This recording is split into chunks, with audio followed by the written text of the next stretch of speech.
Hello, and welcome to the Work, Wealth, and Travel podcast. I'm your host, Nicole, aka Nomad Neeks, and this podcast is the place to be if you are looking to start creating a lifestyle that you love. From business, entrepreneurship, travel, starting and sustaining a digital nomad lifestyle, and of course, making money online and investing, we talk about all of it here. So let's dive into it. Welcome back to another episode of the Work, Wealth, and Travel podcast. And this episode is special because this is my 100th episode on the show, which is crazy. When I started this, I never thought that I would get to 100 episodes. I started this, I remember, in China, this podcast, and I was sitting at my partner, his house, at their table, and I was just like, I'm going to start a podcast. And it initially started as a business podcast because I was kind of doing coaching at the time. And now it has turned into this, which I'm so passionate about. I absolutely love talking about nomad life, online work, entrepreneurship, all the things that we talk about here. So today, because this is our Digital Nomad Digest segment, Cami is with us, and she's going to be asking me some questions about things that I have learned throughout my journey as a digital nomad and expat. It's been 6 years since I lived in my home country of Canada. That's not right. I don't really know how to word it. It's like, it's not really my home country, but it's where I was born. So I always struggle with this. I don't know what the proper wording is because I don't really identify with Canada that much anymore. But anyways, you know what I mean, whatever the wording for that is. So she's going to ask me some questions. I have no idea what these questions are. I don't know if she has any idea what these questions are, but we're gonna roll with it and see what happens and see what advice comes out of me. Cami, take it away. Oh my God, I'm so excited for this episode. I'm so excited I don't know, it's like an honor, to be here on your 100th episode. And I just thought that we could focus on celebrating, but at the same time, talking about the things that you learned and reminiscing. I think that's a good word, like reminiscing. I don't know. Reminiscing? Actual, Yeah. Reminiscing on your 6 years of nomading around and things like that. So I think the first one that's coming to my head, and so we can start in like a joyful and fun note, is what is from the past 6 years, what is your favorite memory that you have, like the most fun, and one day that you just like stopped and said like, oh my God, I love this life, or I'm so grateful for this life, or something like that. What is the most fun and joyful and your best memory that you have of the past 6 years? Oh my gosh, what a loaded question. What a great first question, but what a loaded question. It's interesting because when you said, a moment when you stopped and thought, oh my gosh, I'm so grateful for this life, I was like, I can't think of one. There's so many moments, and a lot of the time they're not big moments. I'll just be walking down the street in a country that I've never before lived in, been to, and I'm just like, oh my gosh, how is this my life? So that, I think, happens pretty often, and I try to remember that pretty often too, because not take this life for granted. I think for me, and again, there are many, I can't choose one. I think if I asked you, you'd be like, oh my gosh, I can't choose just one. But one thing that really stands out to me is because it was scary as well. It wasn't just, oh my gosh, this is an amazing moment. It was like, I'm fucking scared and this is awesome moment, was in 2017 kind of at the beginning of this whole journey when I landed in Shenzhen, China. And I remember I arrived late at night. They took me to this hotel that they put me in for 1 week, the company that I was working for. And it was disgusting. Cockroaches everywhere. And being from Canada, I had never seen a cockroach in my life, let alone like a real cockroach that can fly. Like we have like, the small ones in Canada, but not a flying one. You're laughing because I'm sure you have them. It's hot in Brazil. But it doesn't get hot enough in Canada. Like we don't have those huge ones. And so I had never seen that in my life. I was 23 years old. And I remember just getting off the plane. I actually had a layover in Beijing, and one thing I'll always remember, my partner speaks Chinese, so I tell this to him, and I was just like, what the fuck did I do? I was in my layover from Toronto to Beijing direct, and I was in the airport waiting for my next flight in Beijing, and I heard the overhead speaker. And of course, it was in Chinese, it was in Mandarin, and I just and it was such a foreign language to me. They were saying just the numbers, and now I understand, and I don't think it would be funny to me, but because it's a tonal language, I remember hearing on the overhead like E R San Shi, and I, I was just like, what are they saying? Like, are these people's names? Like, what are they saying? And it was just such a surreal moment for me because I had no idea what was happening, and I was like, oh my gosh. Like, I remember trying to hold in laughter because everyone walking around me was just Chinese, and it was just normal, you know, it's just saying like 1, 2, 3, 4. It's not something funny. And I was like, what the hell did I do? So that kind of stands out to me as like a moment where I was like, I feel really grateful that I trusted myself to take this opportunity, but at the same time I was just like, what the hell did I do? And then, you know, I get to Shenzhen later that night, and they put me in this really gross hotel. Like, there was like air conditioning mold coming down the walls, and it was, you know, the bathroom was like in the room just with a glass door. Like, it was not good. There's cockroaches near the sink, and I was just like, oh my gosh, what did I do? And I had to live there for 1 week until they kind of found me like a placement, and then I had to find an apartment, and it was not good. Like, it was not just one night, and I was super jet lagged, sleeping a lot in there. But yeah, that kind of like stands out to me as a like, oh my gosh, what did I do? But also so grateful for the change I made. And I think, you know, if anyone's listening and you're like, it might be scary to make a change, like, it was really scary for me to at 23 years old move to China and stay in like a cockroach infested, it was actually a sex hotel is what it was. I later found out. It wasn't like super super obvious, but it was because it had like the nightly pricing, and they put, and it was cheap, you know, it was like, I don't know, $20 a night or something. And so they put all of us in there. We were all teachers, and so we had a community of teachers in there. But like, it was a different kind of hotel, which we later found out once we were in China for a little bit longer. Um, but yeah, I think that kind of stands out to me for that type of memory. Good memory. I'm laughing so hard because I'm in mute, but oh my God, that's crazy. Yeah, the cockroach thing. I can imagine how for you it was like, because I think it's the first change of, you know, scenery, of culture, of language. It's like such a big change that it's something that really impacts us.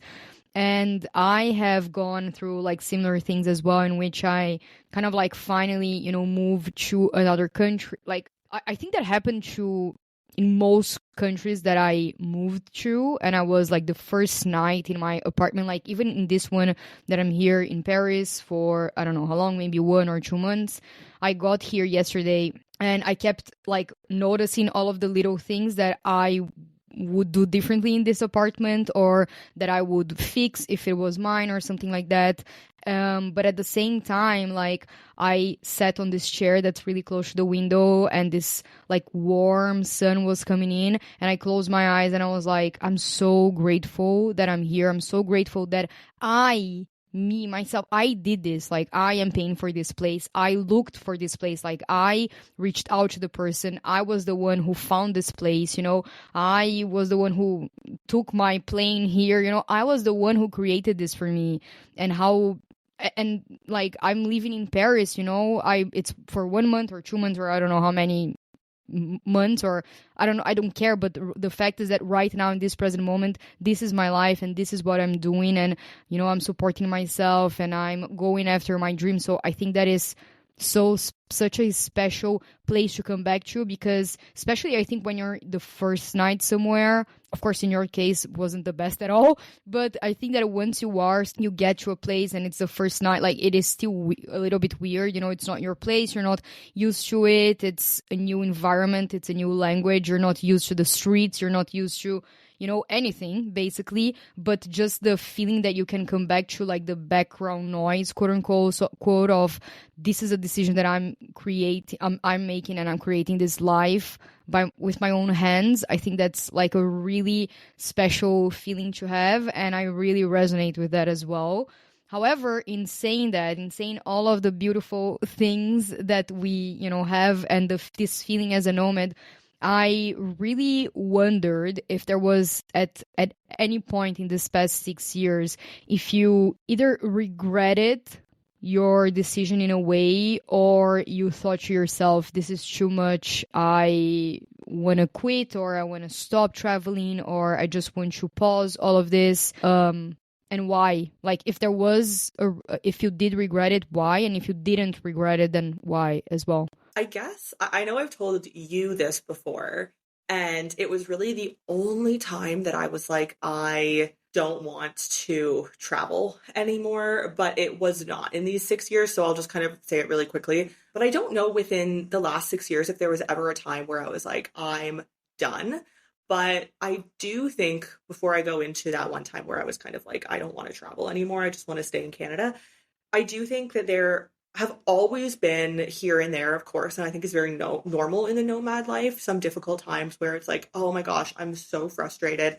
I don't know the language. A big thing for me is like a lot of the Airbnbs we stay at don't have blenders, and I really love morning smoothies. Yeah, it's just kind of like those small things where I'm like, oh, this is so annoying. And sometimes like I have those days or half days, and that happens to everyone. And I'm just like, I hate everything, but I also do, I'm on my computer a lot and I'm working a lot. So sometimes I just know I have to step away. And so I don't think there was ever really a concrete time in the last 6 years, but there was a time when in university I studied abroad. How old was I? Maybe 19. So this was only like a few years before I moved to China.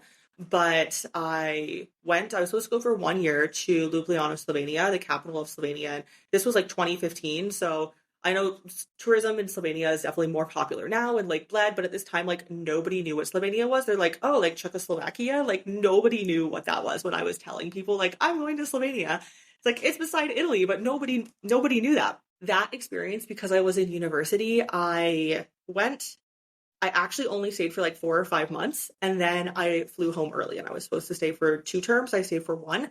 And I remember flying home early and being like, I never want to travel abroad again. I never want to leave Canada. I never want to leave my home country. And it wasn't that I had a bad experience in Slovenia.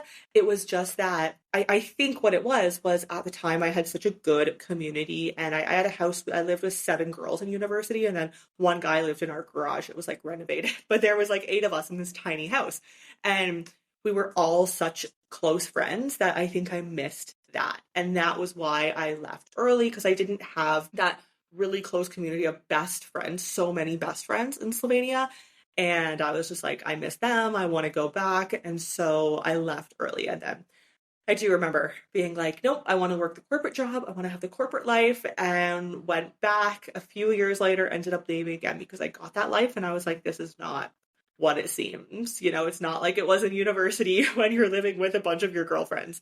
So I think that was the only time probably in my life when I thought that. Throughout my 6 years of being an expat in China and then living nomadically, there has never been a time where I'm like, oh my gosh, yes, there are inconveniences, I guess I'll call it. I mean, the nice thing about this life is that you can live however you want. Like if I wanted to live in the country, I guess that would be like Paraguay, really, where I can stay for an entire year because I can't do that in Canada. If I wanted to like live in the place where I was like, this is kind of my home, I could do that. I could do that for 6 months. I could do that for 1 year. I could do that for 3 months. It doesn't really matter. So there is no one set way to live the nomad lifestyle. And I know we've talked about this before, and I talk about this a lot on Instagram. You can see people traveling and be very like, oh, you have to be a nomad and moving around all the time or doing this and that. But there's no one right way to be nomadic. And I know you know this after living in Greece for a year and then going to Brazil and traveling and long term and short term. And I think you really just kind of figure out what works best for you and your style. And yeah, it's always a journey, always learning and growing. Yeah, I totally agree with you. And now that you mentioned learning and growing, can you share with us some of the main things that you learned let's start with about yourself in this journey. So what were some of the main things, or you can just focus on one as well, the main thing that you learned about your own self as a human in the past 6 years of traveling? There's a lot, I will say, but the one thing that really stands out to me is what I call in my channels lifestyle design. it can have many other words, but for me, I realized because I was living in China, I left Canada to not kind of have that 9 to 5 life. I moved to China and then basically had that same life, just I was doing it in a different country. I was still working for someone else. I was going into the office 5 days a week, and then you go out for drinks with your friends after, and then you're tired the next day, and like same corporate life as anywhere in the world. It doesn't matter the country. And then COVID really gave me the time freedom to think about like, am I actually doing what I want? And I had never put the two pieces together before that what I was doing in Canada was the same shit as what I was doing in China. So COVID, I'm very grateful to that because it let me kind of critically think about what I was doing and what I actually wanted and the direction my life was going in. So I think for me throughout my 6 year journey and kind of in the very middle, like the 3 year mark of this journey, I realized what I was doing was not what I was really aligned with. And I could continue doing it and just hate my life 5 days a week and essentially wish my life away because that's what I was doing. And that is what, unfortunately, a lot of people do. I was wishing 8 hours per day away. And then I would go home and I'd be like, oh, I have to do it all again tomorrow. And then I wish the night away.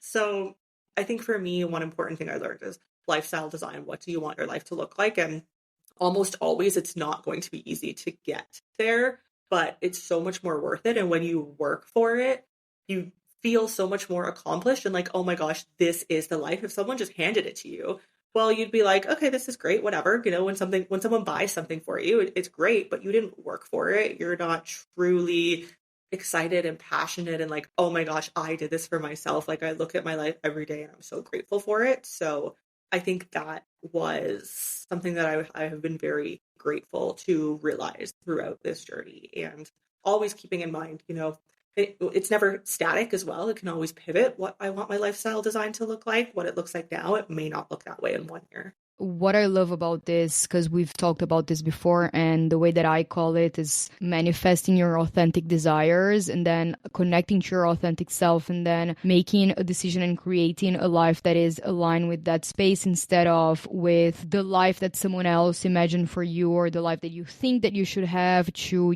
make other people validate you or love you in some way, not judge you. And I think that there are so many layers to why we choose to live in a way that we are living. But I think that once you really come back to yourself, and I think that traveling in a way does that a lot to us because the external changes so much that the only thing that stays the same is you. And then you really have to go inside of yourself to kind of be like, okay, who am I? Like, what do I like? What do I don't like? What do I want to create more of in my life? What I want to create less of in my life? And then it kind of allows you to make that, traveling inwards as well.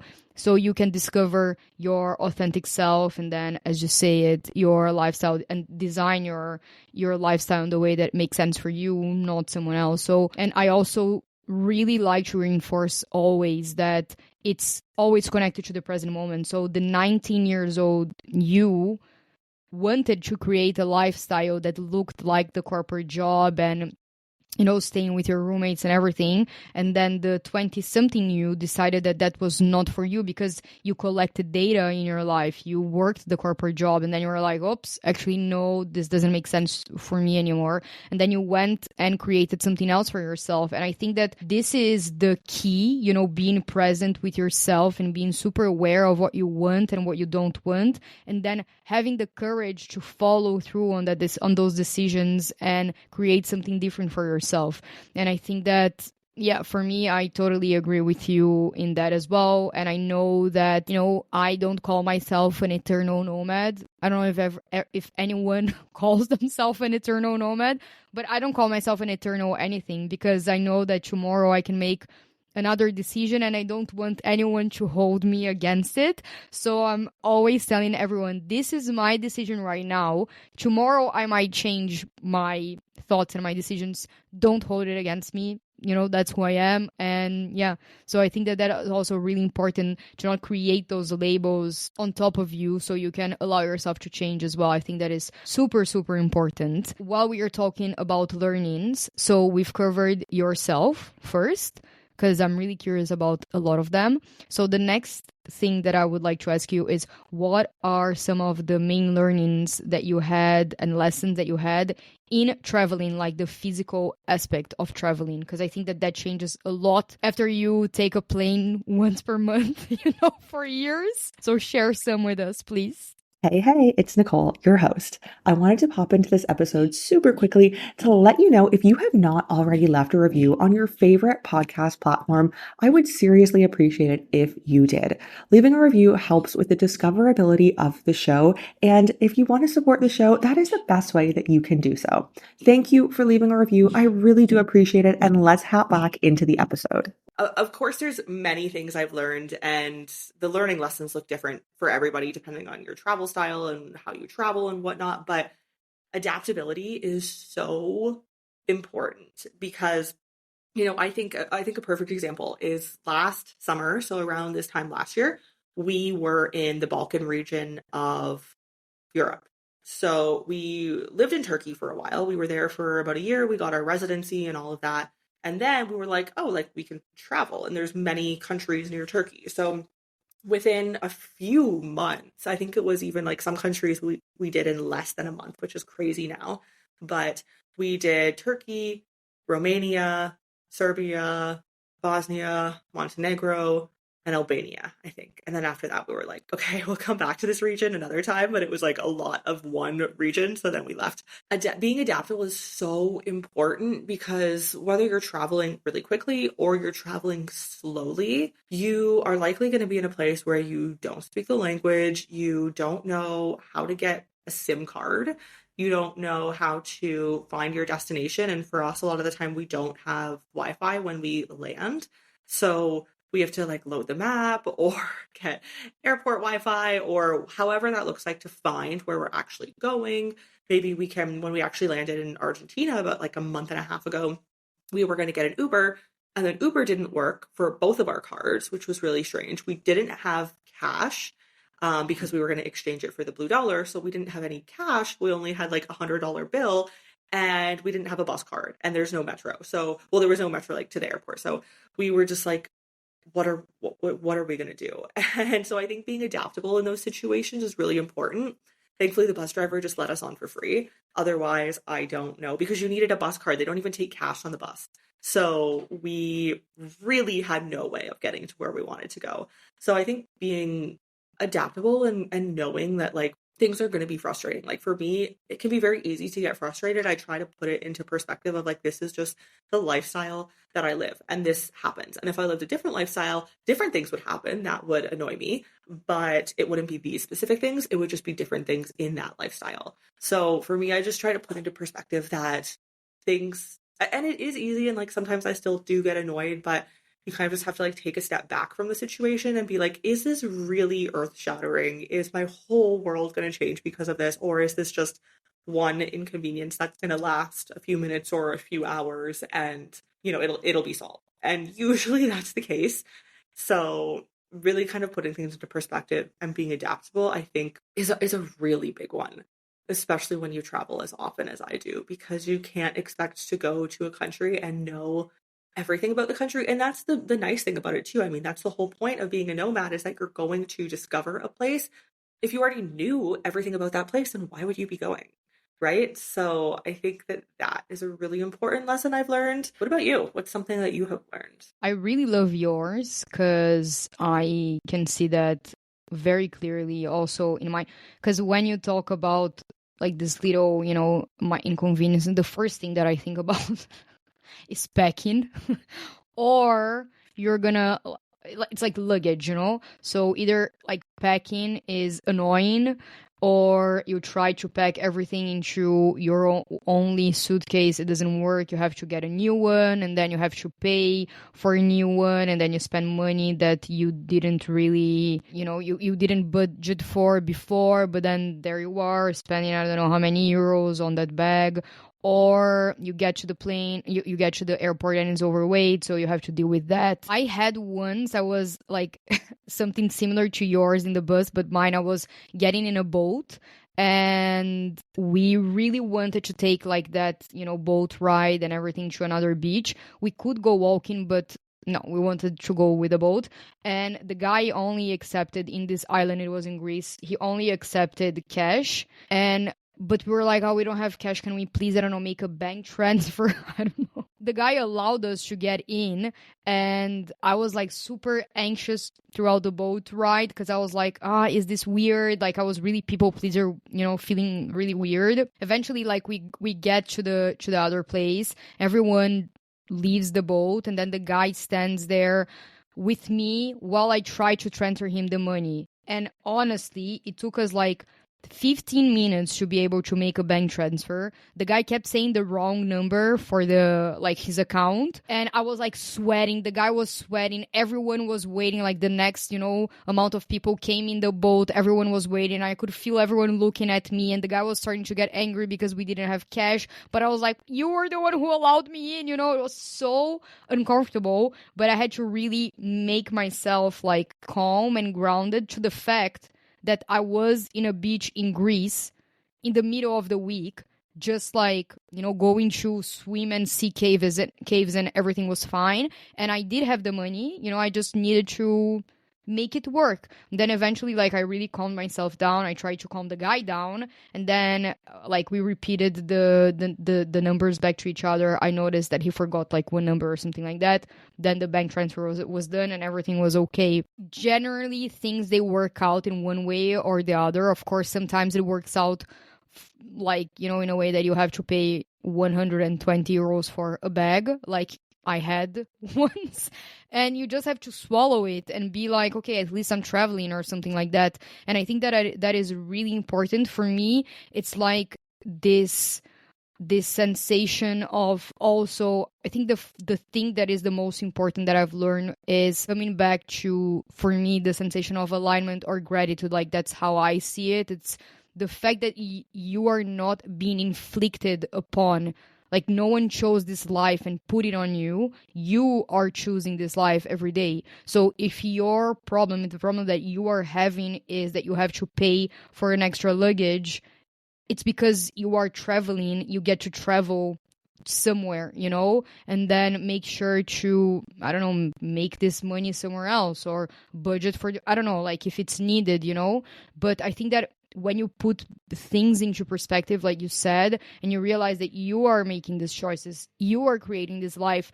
Maybe it's a life that you even dream of, that idea of the life that you have now is something that once you could only dream of. I remember when I was 23 years old, and the life that I'm living now is a life that I could only dream of in my parents' place, in my room, wanting to have a place for myself, wanting to live in Europe, in Paris, by myself, and having a podcast, creating content, all of the things that I'm doing now, it's something that I only could dream of once. So if I'm having a problem with it, then it's a good problem. Of course, it's still a challenge. And of course, I'm not being like, pretending that everything's pink and, I don't know, that's a saying that we're having in Portugal, like pretending that, like, I don't know, unicorn goggles, pretending that everything is fine when it's really not. Is that the saying? The rose-colored glasses is what we would say.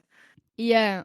Exactly. It's not like in a stupid way, but it's more in like a positive mindset of, wow, look at everything that I created. I can be grateful for this. And even if it all goes away tomorrow, it's still here today. So, I have to just enjoy it the most that I can. Not in a stupid way, but in a way that makes sense for you. So, yeah, for me, I think that would be one of the biggest mindset shifts that I had throughout this past, like, 2 years and a half or something. Yeah. I love that. I love that we both, and I'm sure a lot of nomads too, have kind of all individually come to a realization along the same lines, because we all worked freaking hard to have this lifestyle become a reality for us. And, it's not easy. It's not easy to sustain sometimes either, but we all worked for it. In the continuation of our learnings and lessons, because I'm going by categories in your life, areas in our lives. So I know that you recently released an episode with your boyfriend, with your partner, the one that you constantly travel with. But what is the main thing that you learned about relationships as a nomad in the past 6 years? So we have been together for like 2.5 years now. We have been traveling for like 2 years together. because when we were in China, we weren't traveling. Yeah, it's very different traveling alone versus traveling with somebody. And it's not like you go on holiday with somebody for a week or a month. You are living this lifestyle with them together. So, of course, it's amazing. And, there's so many pros, but there are a few cons, which I'll dive into. And those are kind of some things that I have learned. Not cons, actually, but I don't know what the right word is. It's just kind of like learning lessons. And it depends, of course, your personalities and different things. But kind of one thing that's super fun is, of course, we get to experience all of these things together and in different countries and tours and experiences and even just like travel days. We were in bed the other day and we do this sometimes and we were like, oh, do you remember that one time? And sometimes we'll do this over like a glass of wine or something too. We're like, do you remember that one time in like Romania when we were blah, blah, blah? And then he's like, yeah. And then he'll be like, do you remember when we blah, blah, blah? And it's like we just kind of go back and forth for like an hour, being like, do you remember this? Oh, and then this happened. And then this dog, and then this. And it's like all of these really random, funny things that just are a continuation of what happened. And it's funny to think like now we're living in the moment that in the future we're going to be like, oh, do you remember when this happened? So I think that's really nice. So, but there are some things that I've had to learn, and I think it's normal, traveling with anybody long term, and especially sometimes being in spaces, we've had great places where we have like a 3-bedroom, and that's awesome. And so we both kind of have our own separate places to work and to take calls because we both do work online and have to be quiet with like when one person's on a call or a recording like this. And then other times, like the place we're in now, we kind of book a little bit more last minute. There's less choices. And so we kind of just have to learn to make that work. And I would say it's really all about the communication because it's like, okay, I have this at this time, he has this at this time. And if you don't have that communication, then it can get not great very easy because it's like, oh, I scheduled this at this time, but you have this. And so I would say just having communication about the work schedule and the work side of things if you're not going to go to a co-working, but then also about the travel. It's so I feel like for me, I'm pretty easy about where we go because we've been to so many places. I'm like, yeah, if you want to go to Brazil next or Chile next, like I don't really care, like we'll go somewhere with a where unless it's something I've been dying to go to. The where is not super huge for me. So I feel like having some things that are important to you that you'll fight for, but having other things where it's just like, it's not a big deal for me. And it has to be a balance of both of those things. I love it. Yeah, because although like communication and things like that, they are important for normal relationships. I think that when you are living with someone and you're traveling with someone and then you work online and then they work online and then, you're working in the same space, it can get too much really and too intensely really easily. And yeah, I've experienced that and I know how, what are the circumstances that can create. So I think that you having your boundaries and things like that, it's super important. And also being able to say compromise, and say like, okay, this for me I don't really care. Then the other person really cares and then they get to have their space for that. So I think that that's really, really essential. Now, my last question for you, and I think that could be one that we can expand a little bit more on, is in regards to, since we went through a lot of different areas, we now are going to the area of career and money, because I know that this is one that you really love talking about. So I left it for our last topic so we can really have some more space. And I would love to know, how did your perspective on career, business, and finances changed in your 6 years of being a digital nomad? Okay, let's start with career. It's been 6 years that I left Canada, expat, nomad, and while I kind of put it 2 categories of living a nomad lifestyle and making money. You can, and you can dive much deeper into both of these branches, but it's kind of whether you work remotely for a company online or you freelance or have a business of your own. And both of those, there's a lot of nuances, but I chose to build something of my own that I was passionate in and build that out rather than work for somebody else. But when I started this journey 6 years ago, I, of course, moved to China to work for a company. And I had to if I wanted to go to China because otherwise I wouldn't get a visa to live there. I very much so had the mentality that I think a lot of people do, unless you are by default very entrepreneurial and you have been influenced by that in some way in your younger life, or your parents are, or whatever that may look like. I think for the most part, Western culture and many other cultures as well want to create employees. My partner and I were just talking about this the other day. You know, the education system, everything is really designed to create employees, not people who freely think for themselves, which I think is like a very interesting whole other topic. But I had that mindset because that is the culture and the family and just kind of everything that I lived in, which is very normal. And so moving to China, I still was working for somebody else. I had never thought, I knew I wanted a different lifestyle in the sense of lifestyle, not in the sense of career as well. Then, of course, COVID happened. And then I really took a look at my life and I was like, am I really doing what I want? No, I don't want to be in this job for the rest of my life. So I think in terms of career, there's no one right or wrong. I know a lot of people who are still in Canada, who are friends of mine from a long time ago, and they're living a corporate life and going into the office or, you know, hybrid working. And that's what they want to do and they enjoy it. And so I say, you know, as long as you are doing what you really enjoy and you are making the decision, you're not just going with the flow. If you're making a decision to not live a lifestyle where traveling is more prevalent. It doesn't have to be a nomadic lifestyle, but just a lifestyle where traveling is more prevalent for you. And if you are happy with the mortgage and the kids and the dog and the car payment, then that's awesome as long as you've chosen that. So for me, when it comes to career, I always say choose because I think, and it sounds so simple, but I think in most societies, most people don't really think critically to choose. And I didn't either until 3.5, whatever it is now, years ago. Yeah. So that's kind of something I've learned about careers, kind of very overarching general. And of course, we can go into the fine details of freelancing and having a business and all of those things. But I think to just keep it pretty general, that's something I'm really, really passionate about is just choosing, like making a choice instead of going with the flow. Because when you go with the flow, a lot of the times you're people pleasing other people and what they're projecting your life to look like because that's how their life looked like.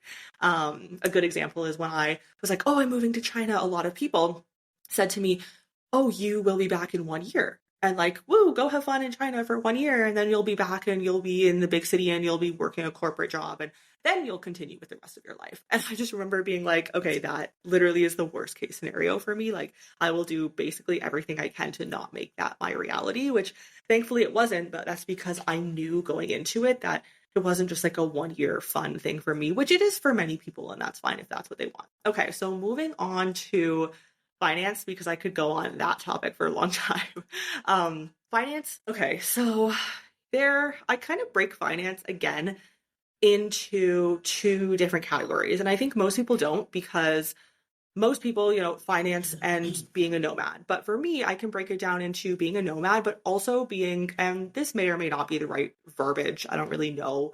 I just kind of break it down into more global citizen because being nomad, and I'll explain what my definition is. I don't know if it's the best definition of global citizen is. They look very, very different. So for me, when I started this journey, when I was living in China and then I was traveling Asia, that was very much so nomad finance for me because I would be I had all of my bank accounts in Canada. I had, of course, a bank account in China. That's where I'm getting paid. All of my finances were in Canada. I had the credit card in Canada. You know, everything was kind of based in my home country. I was still paying taxes there, kind of all the things that go along with finance. And then I would a lot of the time send some of my Chinese money to Canada. I think a lot of nomads do this because you are still very much so attached to your home country. Again, there's no problem with this. It's just how you want to live your nomad lifestyle. But for me, where I kind of differentiate that and where it gets a lot more confusing is when you kind of become that global citizen. Again, don't know if that's the right word, but when you become that global citizen, and then your finances look a lot different because for me, I was like, I never plan on being in Canada. It's not a country that I want to pay taxes to. I don't reap any of the benefits. For me, the biggest benefit is the free healthcare, although free in terms of cost, not free in terms of time. So for me, if you value time over money, which a lot of people do, not free. But, you know, in theory, it's universally free healthcare to all Canadian residents. And so when I decided to leave that system, I had to give that up. I had to give up a lot of things, and I had to establish my finances in other countries around the world. And I think this is smart for my lifestyle and for a lot of nomads lifestyle, global citizen lifestyles as well, because you don't want one country, one government to have claims to everything you own. I personally don't, because I don't trust any government, especially the Canadian government. So I really had to diversify, and I have bank accounts in, I don't know, like 5 or 6 countries now. It's increasingly more difficult to get bank accounts in countries, which is unfortunate. I try every country we go to, but I don't usually expect to be able to open bank accounts. And hopefully a credit card soon for my business. I have my business in a different country. I obviously have my residency and my tax residency in a different country, and really just being able to diversify. And so for me, being the nomad and having, a credit card and a bank account in your home country and just kind of using that, or having the Wise card, credit card, whatever that may look like, a perfect example. Americans, it's a lot more difficult for them to kind of become that global citizen. They have to give up a lot more. But a lot of Americans I know will use their Chase card or their Amex, the Chase like Sapphire, the Amex cards. I don't know all the cards because I can't get them. But I have had other people on the podcast talking about credit card hacking and travel hacking. So it's really interesting, mainly applicable to Americans for the most part. And so they will just continue to use those cards. But for me, I had to really figure out what a more holistic global picture looked like, which is where things get a lot more difficult. Like I said, especially with government's restrictions on opening bank accounts for most tourists these days. But yeah, that's kind of how I break it down. And so I had to figure out what worked best for me and for my business, services I offer, who I work with, what country they're in, like all of those things. There's a million moving pieces to that, which is a whole nother conversation.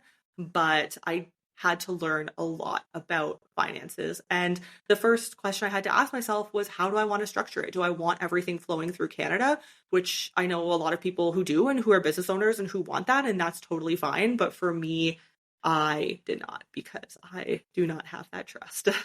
So much information. I think that a recurring theme in the majority of your answers was really, how do I want to do X? How do I want to do my career? How do I want to, receive my money or make my money? Or where do I want to have my money? How do I want to be in a relationship? How do I want to live? I think that is a recurring theme that we talked about in all of those areas and lessons that you had.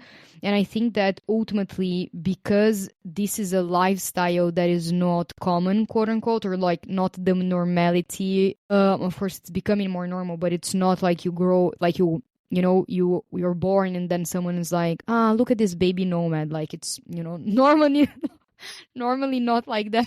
I think that the fact that you go on to choose this lifestyle, I think it also opens up the doors for you to choose all of the aspects of this lifestyle. And I think that is super inspiring. And I hope that all of your lessons and everything that you just shared on here will inspire other people to do the same. It's not about what you're doing with your money and with your career. It's not that it's right or wrong, or it's like the way that every nomad should be doing. It's about you looking at all of your options, studying those options, studying what's happening to your money and everything else, and then deciding for yourself what makes sense in the now.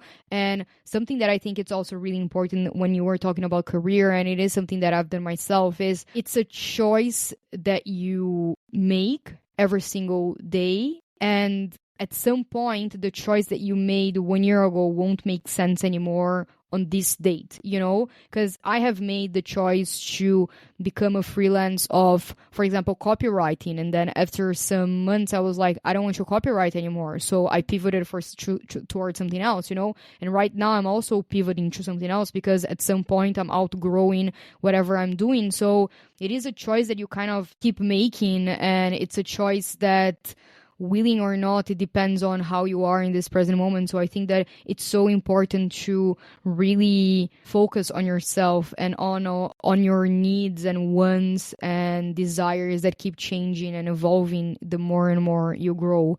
So, and I love that about you, and I love that about this lifestyle that allows you to, it kind of gives you space to change and to mold into whatever different version of yourself and your life that you want to create today. I completely agree with that. And it's really interesting. I just want to note because sometimes, I post content a lot, and I feel like a lot of the hate that I get and like the negative comments usually come on YouTube. So I feel like in what you just said, like I totally agree and everything is accurate, but it was interesting how you said a lot of the common themes are, I want this, I want to do this, I want my life to look like this. And I don't think that people are this invested who are haters and who have given me negative comments to listen 47 minutes into this podcast. I do think it's important to note that I think quite a few people would listen and be like, oh my gosh, that's so selfish, because I know I've had those comments before, whether it's in person and likely over the screen, being like, that's so selfish. You're living a life only for you.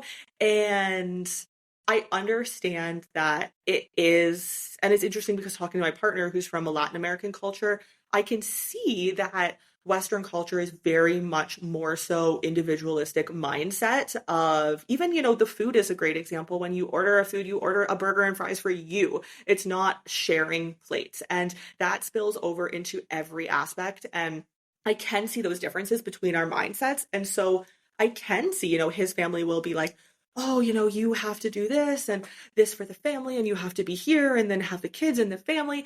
And for me, my mindset is very different because I wasn't brought up in that culture. And so I know that some people, maybe not listening this far in, but will say, that's so selfish. Like, how could you do that? You have obligations. And I think especially when you want to bring in the topic of being female and saying, you are, like your late 20s and you should be having a family and kids, and it's so selfish. And so for me, I don't really ever think too deeply into those comments because my response is always like, yeah, it is. And there's no problem with me being selfish. And I do think that, living this lifestyle is a little bit selfish, but at the same time, like I know that and I'm okay with that. And I want to build a lifestyle that I enjoy and that works for me. And that really does work for me, like even when it comes down to my tax optimization, like that works for me. A lot of people, in the comments will say it's so selfish. Like, you were in this great government, the Canadian government, and free healthcare. It's so selfish to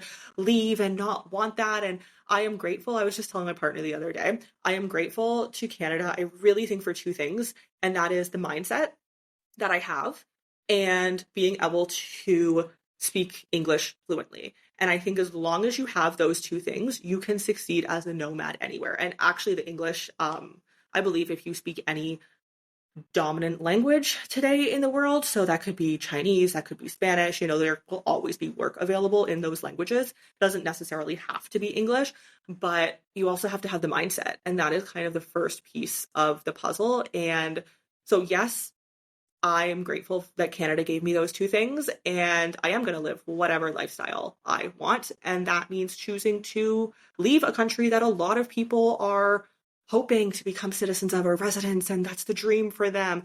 And that's great, but our dreams look very different, and maybe mine is more selfish than yours, and I have no problem admitting that and saying that. I don't understand how you living a life that you're unhappy with is not selfish. Like I don't understand why someone would even comment that, expecting you to put yourself in a box and being unhappy, and how that would benefit them. Like, even how that would benefit the Canadian government. Like, I'm sorry, for me that's like completely BS. I completely disagree with that. I think that in the bottom line, and I'm saying that as a very spiritual person, I believe that every human being is and should be selfish in their own alignment and their own happiness. Because the moment that I am truly, and I'm not saying that because there are so many people who distort what I'm saying to make it make it be okay for people to do whatever the F they want. That's not what I'm saying. I'm saying that